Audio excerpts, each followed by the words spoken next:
Great. I'll go ahead and get us started. Hello and welcome to a joint webinar with the ISPI Front Range chapter of Colorado and Boise State University.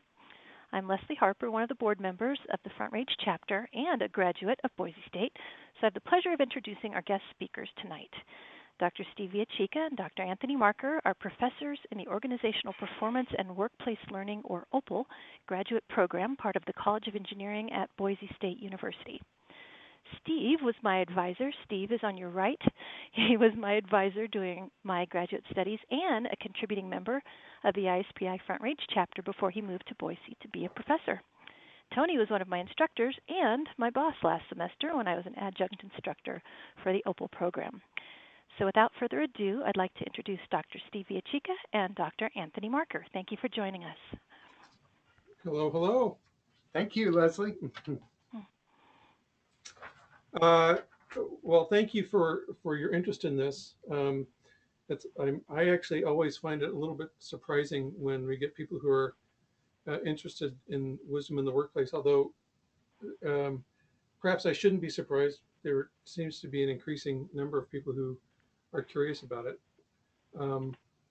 So let's, I just want to give some background and then we can maybe climb into the presentation. Although, you know, Steve and I were talking earlier, and we'd like to handle this pretty informally. So if you've got questions, and feel free to interrupt us. And Leslie, you can just stop us when there are questions. That way we don't get, you know, we can handle questions as they come up, as opposed to handling them toward the end. I think that's the way we'd like to run this, if that's okay with you all. We're envisioning more a conversation than an information lecture dump. Yeah. Perfect. Thank you. So just a little bit of background on this. A few years ago, I became very interested in sustainability. How do you make organizations that can respond to greater needs than just financial needs? How do you get them to focus on outputs that are financial and environmental and social in ways that contribute to society? And after studying that for a couple of years, I really became convinced that a lot of what was going on wasn't technical. We seem to have the technical ability to handle a lot of the things we need to do with creating a more sustainable world, but we didn't seem to be able to find a way to decide to do it and then to do it. And that's what led me to wisdom. And it just so happened that the book that started me down this process was Paul Hawken's book, which is, if you're looking for a real downer, I recommend it. It's a book that I read and immediately found myself depressed for months at a time. Very informative, but pretty gloomy at the time. And so I'm really pleased to have gotten past that. You've worked through the rejection, denial, and anger. So that's sort of how we came to this. And then now Steve and I have put together a proposal to present some of this at ISPI in Philadelphia, and we're pleased to have this opportunity to talk to you all about it. So I come to this from a different background. Before coming to Boise State, I worked with Deborah Stone and DLS Group for about 20 years. And during that time, I worked with John Endicott and Andrea Moore, Joe Lamos, and other folks from the Front Range chapter. One of the things that Deborah taught me is that good consultants don't let their clients do stupid things. And there seem to be lots and lots of examples of organizations doing things that don't seem to be that wise. And my interest, as Tony began researching this, you know, lay in how do we help our clients and their organizations make better choices, make wiser ones. So with that as sort of personal context, let's just look quickly at what some of the things we're hoping to touch on this evening. One, we'll look at wisdom's relevance to the workplace, whether it's relevant. We'll look at what it is and how wisdom really differs from intellect. And included in that, we'll really talk about some of the research that's being done on wisdom. It's actually, I find it interesting that a few years ago, if you were to say the word wisdom, you wouldn't associate it with the word research. Now, there's quite a bit of cognitive neuroscience research that's going on that looks at wisdom specifically. And then we'll look at some ways of maybe intentionally developing wisdom. What are some of the things that we can do if we want to be wiser in the workplace? So the first thing um, that we'd like to really just discuss is need. And at least in my mind, there's not a huge um, burden in getting people to recognize need because it's just all around us. Every time you open up a web page from a news organization, you all of these examples of greed and short-term thinking and people making bad decisions. And I what strikes me is that when you see these things in the news, um, what what you're not seeing is a lack of intellect. People are applying rationality and intellect to a lot of these situations, but they're not necessarily applying any sort of wisdom or common sense. And that seems to be a lot of the source of the trouble. So you think about things like Enron um, and just the plethora of other things that are going on in. Airbags that kill you when they fire. Yeah, exactly. Those weren't problems that were caused by a lack of intelligence. They were really caused more by a lack of wise choices and behavior. And I think in addition to this, there's another side of this, and it's the realization that we see this situation reflected in a couple things. One is, over the course of my career, I've seen shrinking windows for what we used to call strategic planning, the stuff that we do so we could be better prepared, we could be smarter, we could be of greater service, we could accomplish these longer organizational goals. In my career as a consultant, I saw time windows for strategic planning go from 20 years down to 5 years, down to 1 year, and then down to 6 months. And organizations were supposed to be operating within a strategic space in timeframes as short as 6 months. And that's problematic. And that co-occurs with increasing pressures for time to market. And we used to see organizations that had a lot of tolerance for lengthy, linear processes that involved how we created things and how we managed them. For people who came out of ID circles, we have the ADDIE model, and that, is essentially a model where there's a lot of linear stuff and it works in a waterfall, and we move from analysis and do analysis stuff, and then we do design, and then we do development, and it moves on from there. Our people in information technology were using similar models to come up with software programs and computing infrastructure. Um, Organizations suddenly, seem to have less tolerance for that, and we see the rise of rapid application development. We see the emergence of rapid prototyping in e-learning and even in instructional classroom environments. And after RAD and rapid prototyping, now we're in the next generation of that. And we're using agile approaches. And suddenly, an agile sprint is supposed to be about 3 weeks worth of time. And so, when you see less and less time allowed for the act of trying to think somewhat strategically and taking this larger view, of which hopefully wisdom is part, and then you see shrinking time periods where we're allowed to act in terms of working within agile environments or environments that won't allow for analysis and a lot of design and ADDIE. We see increased pressures to try to be smart in environments and timeframes that might tend to make us stupid. We have a question for you if you have a moment. Sure. So a question was asked, in your mind, is wisdom synonymous with common sense? Oh, that's a really interesting question. Um, I don't know if I can answer that. But why don't we go through a little bit more of the data that we've got, and then you can help us answer that. I, so I'll use that as I'll pretend that you're a shill that I've planted in the audience, and say that leads me to the next slide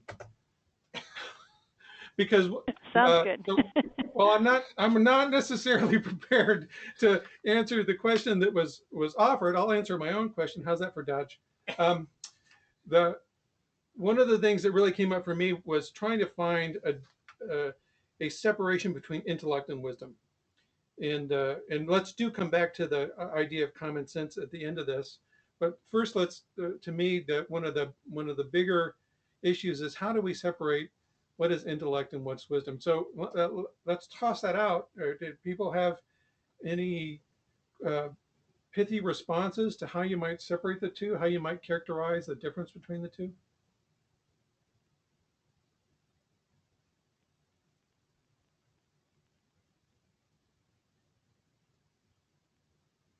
Okay, here's a see if I'll get the conversation started. This one's kind of fun. It's kind of close. Knowledge is knowing that a tomato is a fruit. Wisdom is not putting it in a fruit salad. And philosophy is wondering if that means ketchup is a smoothie. So, how does that help? That's actually pretty good. That's pretty good. If we so um, we Yeah, do you have have one another one. response saying wisdom is knowing when to use your intellect. Ah, see, both of those are actually pretty close to the stuff I have. This is the definition I have is one that was developed by Vivian Clayton, uh, who is really sort of recognized as the first person to scientifically study wisdom as opposed to from looking at it from a philosophical point of view. Intellect's really the ability to think logically. It's really domain specific. It's not particularly social, and it really focuses on how do I do something or what is something, which gets us back to that very first knowing what to do with a tomato. What is the tomato? And the wisdom then is really based on human nature and understanding of that, and but operates and is really comfortable with contradiction and paradox and change. It tends to be really social, it's deeply personal, and focuses on things like should I use the tomato in that particular way? So really that you can see the separation uh, when you think about what we focus on in society. We tend to spend a great deal of time. In fact, we send people to school for years and years to develop the how do I and what is, but we don't spend nearly as much time and effort on figuring out should I do something.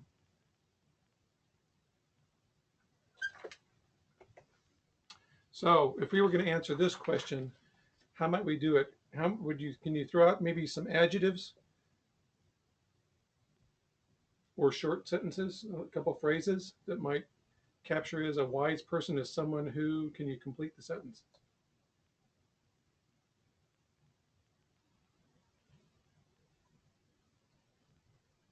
Clearly, a wise person is someone who does not put tomatoes in fruit salad. Or Jello? A wise person is somebody who knows that basically knows what they don't know, knows that their intellect has limits. Very good. And the flip side of that might be knowing when to apply the knowledge that they have in appropriate circumstances. Terrific.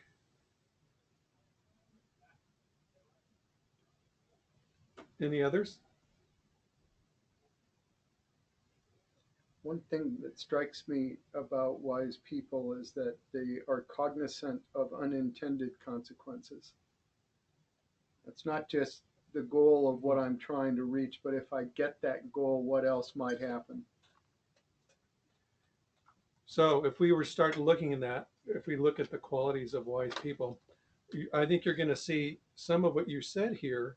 Learn from experience, especially negative experience.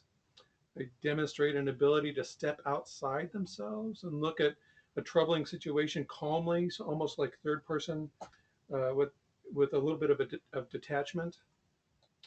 They recast crises as problems to be solved instead of letting themselves fall into panic mode.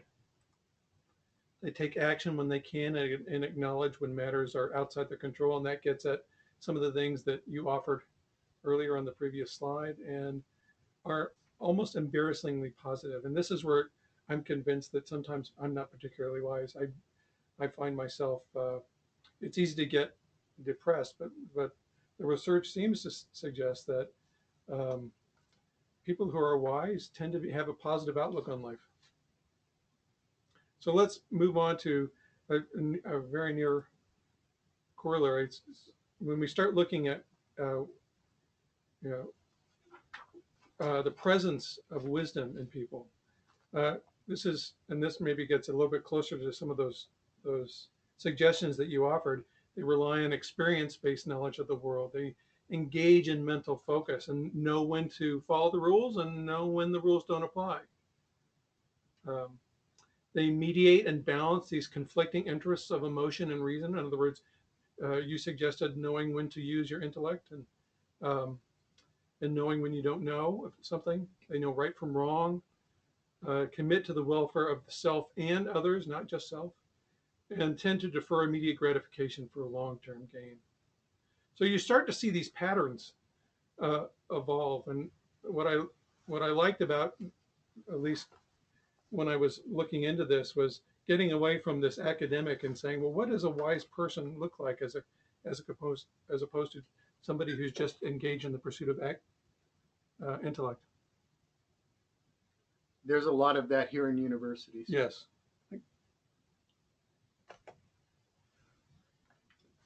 So we can get now into maybe some of the research. A lot of the research that we've looked at is really based around a book by Stephen Hall. And Hall did a lot of the heavy lifting. He was looking into the science of wisdom and really came up with these 8 categories. The first is emotional regulation. Regulation is the art of intervening in the emotional response. It's the art of coping. The second one is knowing what's important. That's establishing what's important, what's valuable, and setting priorities on those values. The third is moral reasoning. That's judging right from wrong. How do we know when to do that? How do we go about doing that? The fourth is compassion, developing and showing empathy for others. The fifth is humility, understanding perspective. What is our place in the system?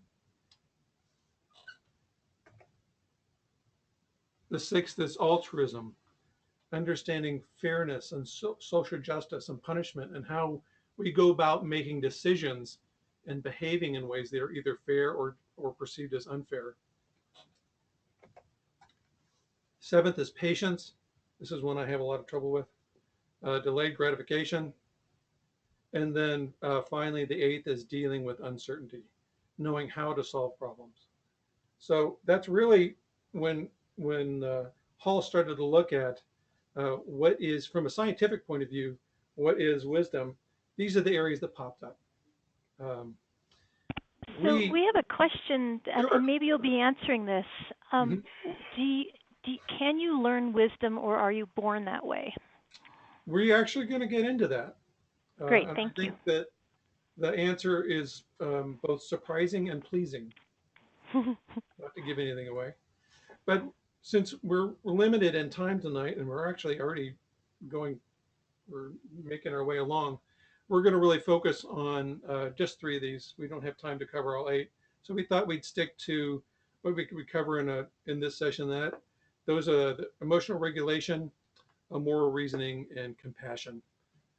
And if you want to follow up on others, we'd be happy to have a conversation offline. You could also, of course, just pick up Stephen Hall's book, who describes it much better than I ever could. So let's just sort of dive in and talk first about emotional regulation. wise people seem to be characterized by being able to remain calm in circumstances that are characterized by chaos, um, and highly emotional, situations of high emotional content. And it's this careful balance between knowing when to be passionate and to strive after something, and being also knowing when to detach and look at something objectively. What's interesting is that older people seem to have it figured out. There's some of the research I found really fascinating around this was done started in the mid 1990s. They were done at It was done at Stanford. It's called the Stanford beeper experiment. What they did was they gave people these beepers, and over the course, and these were people who were young and old, and they for a week they would uh, beep them up to 5 times a day. And no matter what you were doing, then because you were in the study, you agreed to drop what you were doing and answer about a number of questions about your emotional state. And you can imagine there were probably certain times when it was less convenient to be beeped than others because it could happen any time of the day or night. Um, and so they gathered data around this. And then they also had people that were coming in and filling out questionnaires about states of mind, about intensity of emotional experience. They were doing cognitive tests. They were putting them in functional magnetic resonance imaging fMRI machines, those big machines that have a tube they can slide you in on and you're not allowed to move, so they can take brain scans. So they've done this, and what they found was actually pretty interesting, is that time horizon, age, seems to make a difference. So if you how many folks out there have kids who are still sort of below the 20-ish mark, or how many of them are still close enough that they can remember it?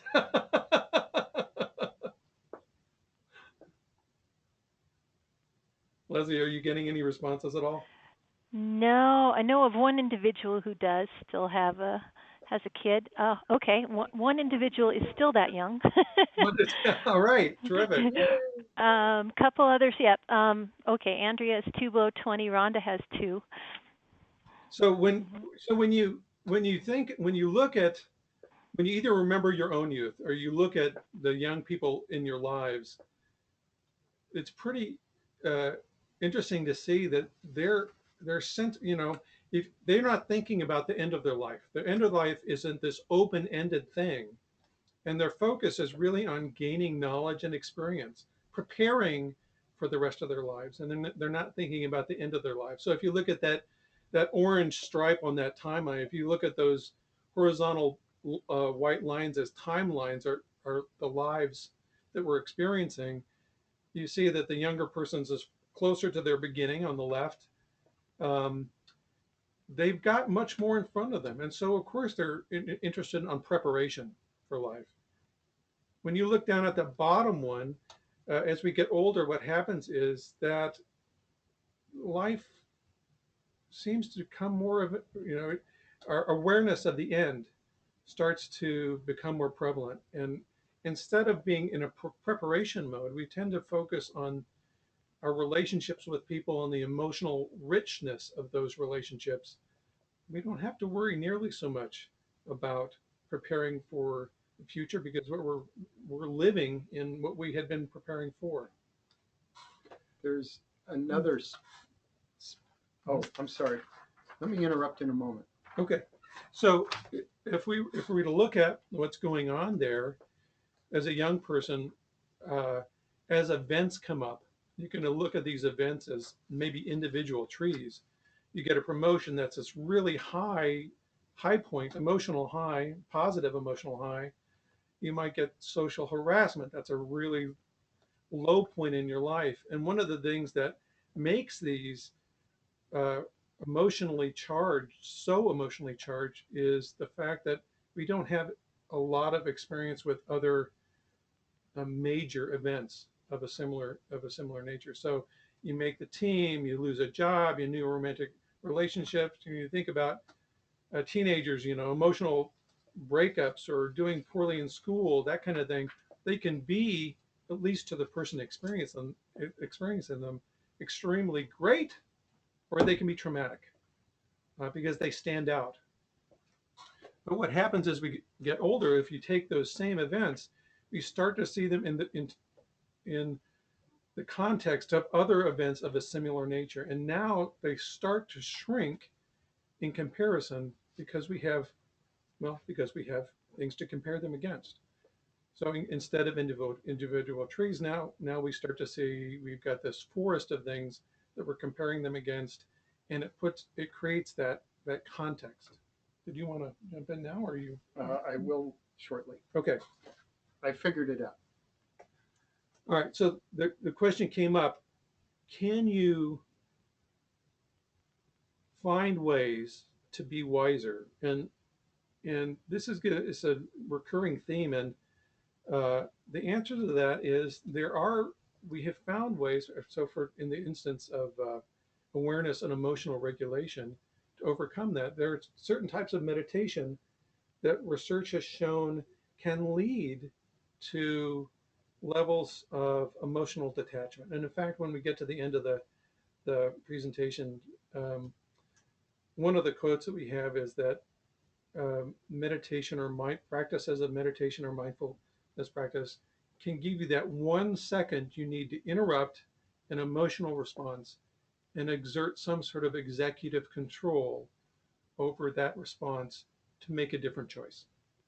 It's that ability to interrupt the emotional response and interject oneself that allows you to do it. I think the emotional regulation point that Tony's bringing up lends itself to other examples, and one's in the news right now. And that involves emotional regulation in high stress environments, and in particular, decisions that peace officers, military folks, and others have to make in reactive shooting situations.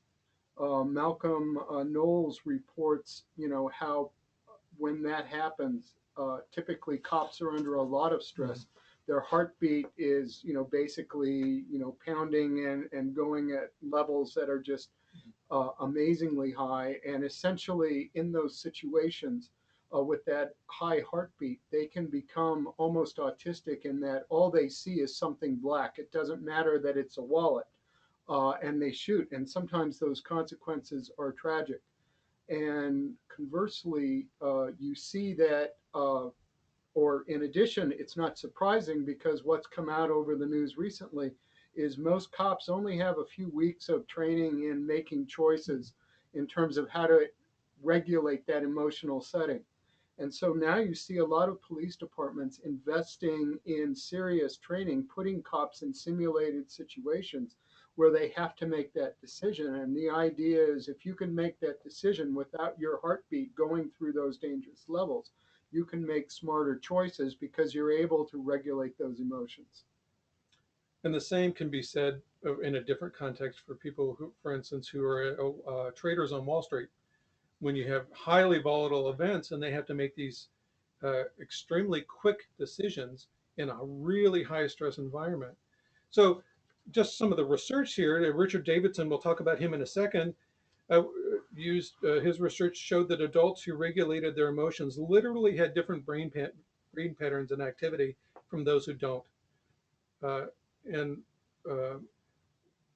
what is a common outcome for a lot of this research is something called neuroplasticity. We used to think that once the brain was formed, it didn't really continue to form after you became an adult.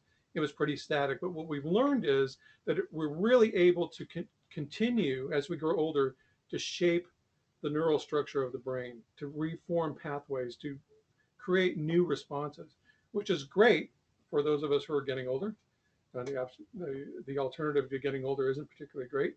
So we want to continue to age, but we also want to continue in an age that accommodates growth. And so what the good news is that the research is showing that we can continue to find different ways to approach this. So the second area that we want to talk about is moral reasoning. And moral reasoning, of course, is determining right from wrong and making a conscious choice. And if you think about humans, there are a few things that that many of us think as defining us as humans, that separate us from other mammals and other forms of life, uh, as does the ability to choose right from wrong. That seems to be one of those defining things that says we choose right or wrong, and that's one of the things that really makes us human and separates us from other animals. The question is this really a cognitive choice, or is this hardwired in some way in the brain? And um, the the research on this is less optimistic. Um, what we're finding is that even judgments about right or wrong may be really rooted in the biology of the brain. So this just to bring up an experiment around this area. They uh, Jonathan Haidt has done some really interesting um, research where he presents people with some of these horrific moral choices. Uh, and in the experiments, he would either put the research subjects in a really clean, pristine room, or he would put them in a sort of a dirty, crappy looking room that had garbage in it and smelled badly. And then he would ask them to make very similar, he would give them scenarios and ask them to base the moral rectitude or levels of moral outrage associated with the scenarios, not not consciously taking into account the environment. And what they found was that the emotional response to the environment had an impact on the level of moral outrage that was associated with the scenario. And so, in other words, you weren't just rating the scenario based on itself.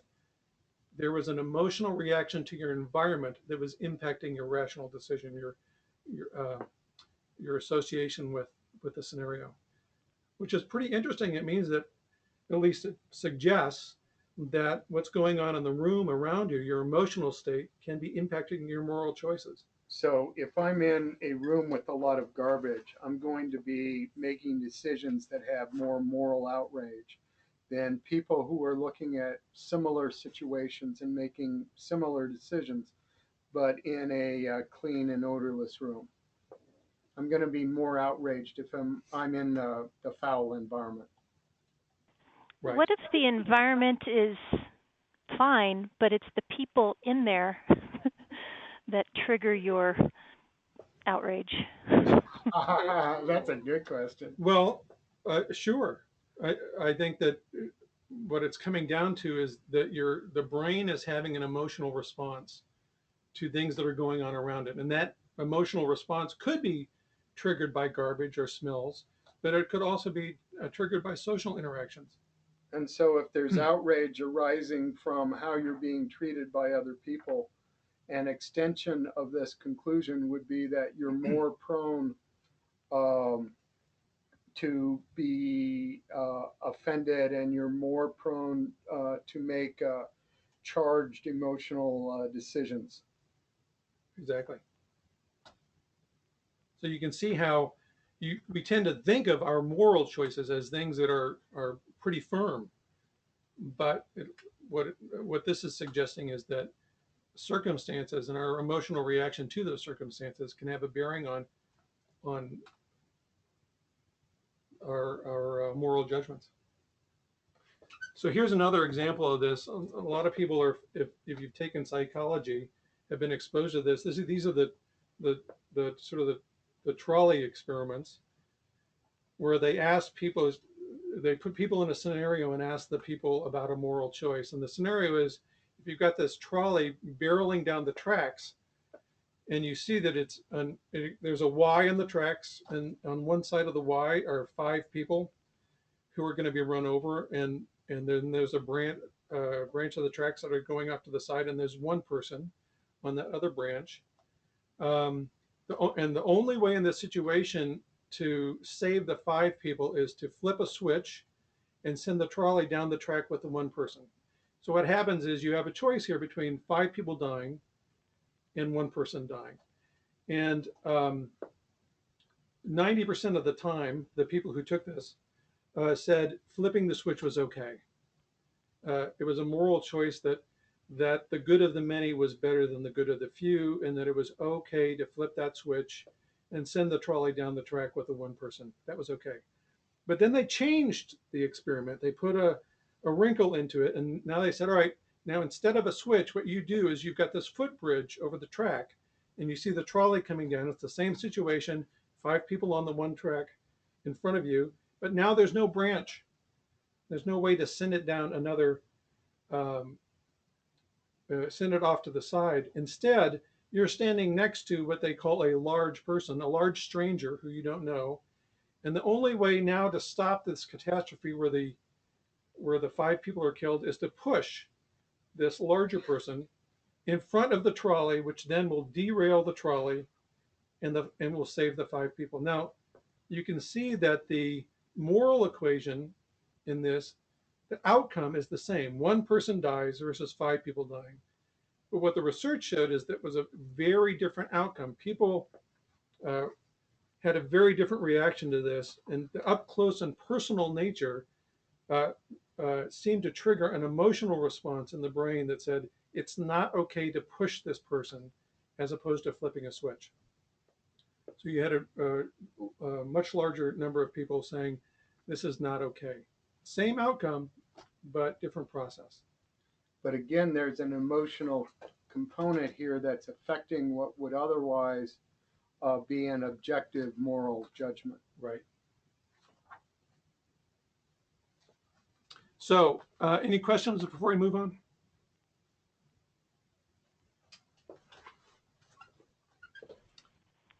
We're clear on chat so far. Okay. The last one, and we'll go through this really pretty quickly because I want to get into, I know we're running short on time, and I want to get into at least one of the exercises that we have planned for you. The last one was compassion. There's really empathy and loving kindness. That's embodied in the golden rule: never do to others what you would not like them to do to you.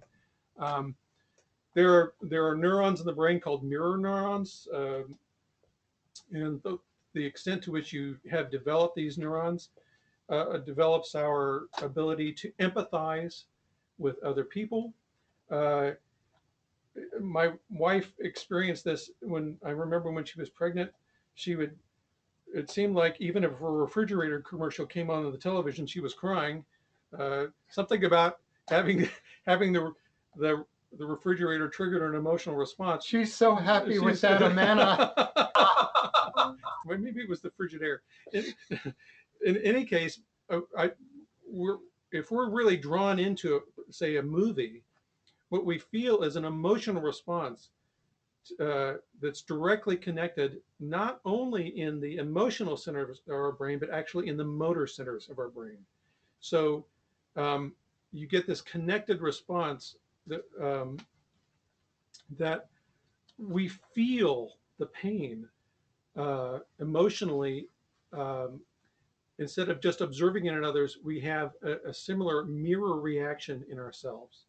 So it's typically not physical pain, although it can be. It typically is emotional pain. We feel the fear, we feel the sadness, and that's why we end up crying, or we feel fear when we're watching something happening to someone else. It's the existence of these mirror neurons. Or the outrage of somebody getting a goodie when I didn't get one. That's right. That's right. So Richard Davidson, he's a professor of psychology and psychiatry at the University of Wisconsin, has been studying this. And he had an interesting test subject, Dr. Matthew Ricard, who got his PhD in molecular biology, and the very next day decided he was going to be a Buddhist monk and went off to become a Buddhist monk. And so he holds his PhD, but he's done well over 10,000 hours of meditation. But he makes himself available for some of these experiments and is able to put himself into these very quickly into these very deep states of meditation and compassion. And so Davidson was really looking at what happens in the brain when you feel compassion, and when he uses EEGs to do this. And what he was noticing is that there are changes in the brain. The the way the activity in the brain changes markedly based on the emotional state, and that you can train yourself, and it doesn't take a huge amount of training through some of these meditative practices, contemplative practices, to start to engage um, those centers and change the patterns in the brain. So you can, again, coming back to that question that was earlier, can you train yourself to emotionally detach? Yes. Can you train yourself to enhance compassion? Yes, you can. Meditation is just one of these methods to do it. There are other contemplative practices that can do it, but the research, at least that Davidson and others are doing, has shown that just 20 days of training can result in some of these changes that we're talking about. Steve, do you have anything to add to that? And to me, it's interesting that, we're getting initial, very basic research on the nature of wisdom, and we're getting it using things that have been around for a while, philosophical dilemmas and so on. Somebody needs, and that's interesting. And I'm also going to be interested in seeing these methods working their ways into performance improvement solutions that go beyond individual training and have us looking at things we can do in the environment as performance improvement practitioners. So what might we do in organizations in ways that provide the data people need, the instruments they need, the incentives they need, in ways that would help organizations and the people in them act more wisely? So we're going to move along here.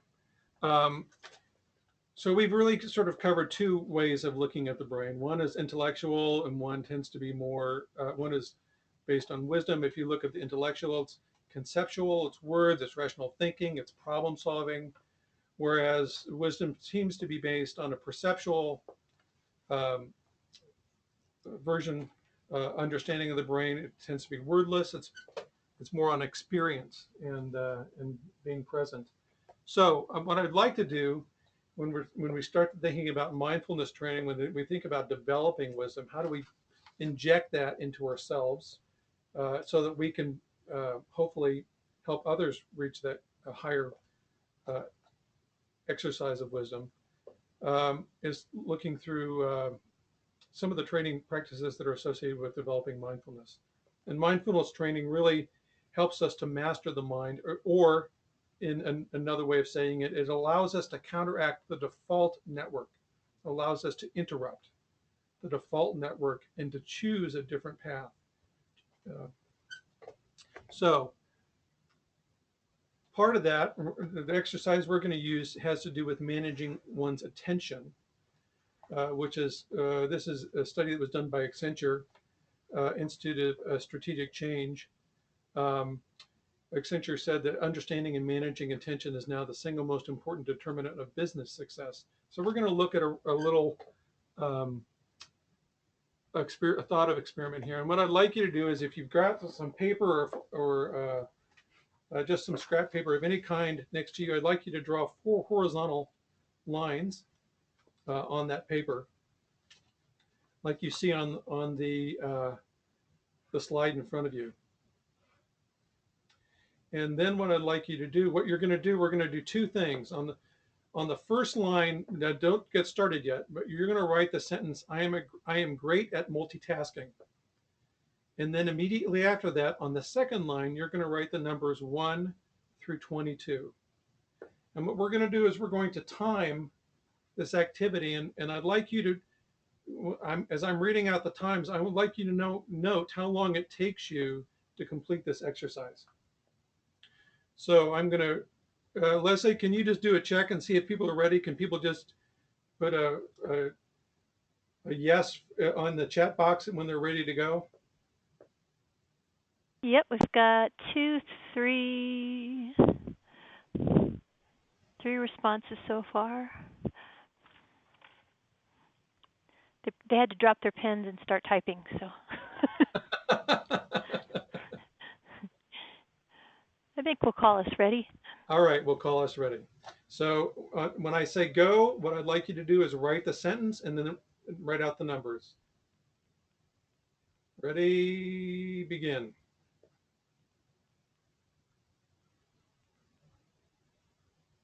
Five seconds. 10 seconds. 15 seconds. 20 seconds. 25 seconds. 30 seconds. 35 seconds. And 40 seconds. We'll stop right there. How many people finished? Everybody finish? I did. Steve, you got done, and how long did it take you? 25 seconds. 25 seconds. Anybody else? Anybody else? 25. 25, 22. I was 17. Terrific. Ooh, somebody's much better than I am.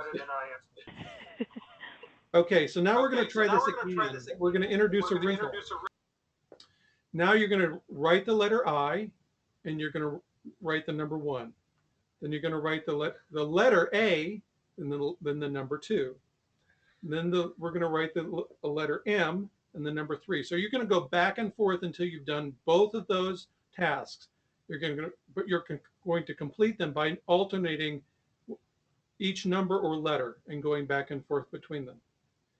Everybody understand what we're doing? I see all those hands going up in the audience. Great. So I'm going to start you in about 5 seconds, and we'll start the second round. Ready? Begin. 5 seconds. 10 seconds. 15 seconds. 20 seconds. 25 seconds. 30 seconds. 35 seconds. 40 seconds. 45 seconds. 50. 55. 60.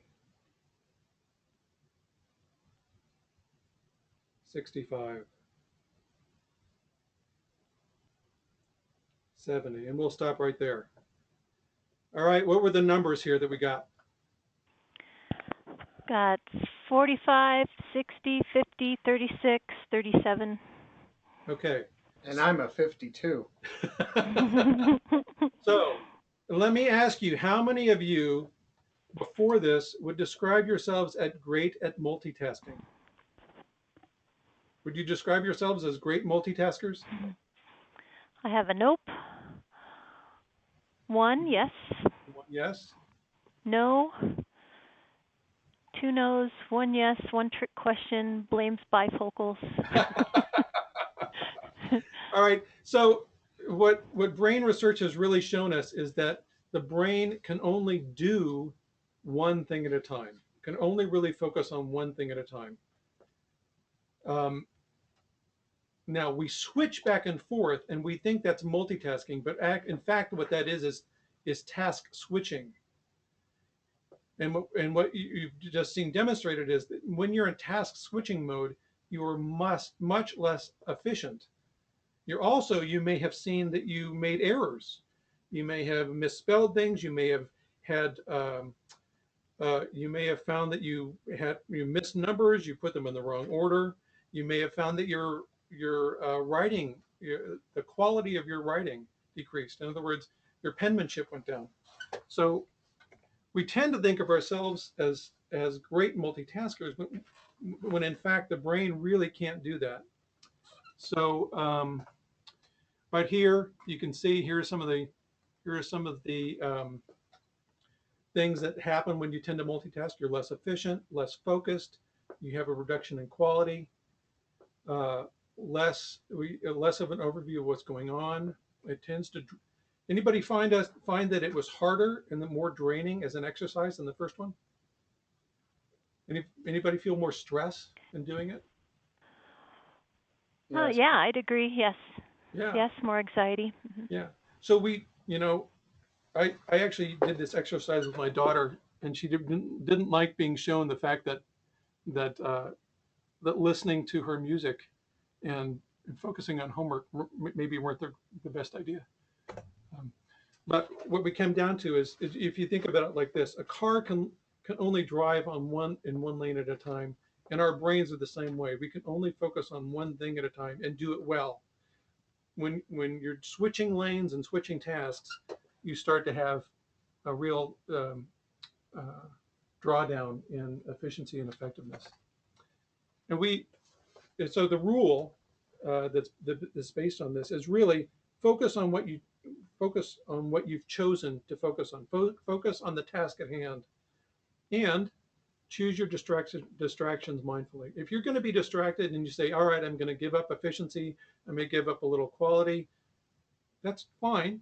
We're adults, we can do that, but do it with the knowledge that you're going to suffer an impact on your productivity, your quality, your outcomes.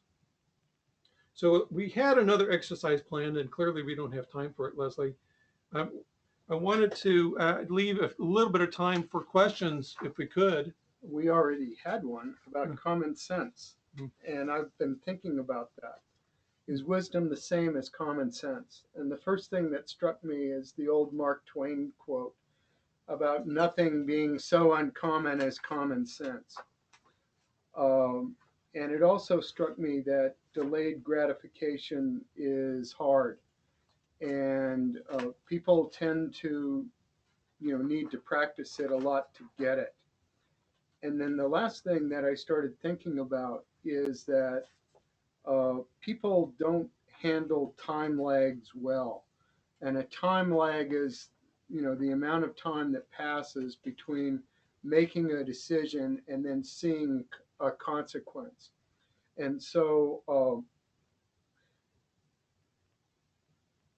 because people don't handle time lags well, what tends to happen, or the reason they don't handle it well, is that you make other decisions and time passes and suddenly the consequences start showing up, and there can be a seeming disjunct between what's happening and the fact that it's happening because of something you did a week ago or 2 weeks ago or so on.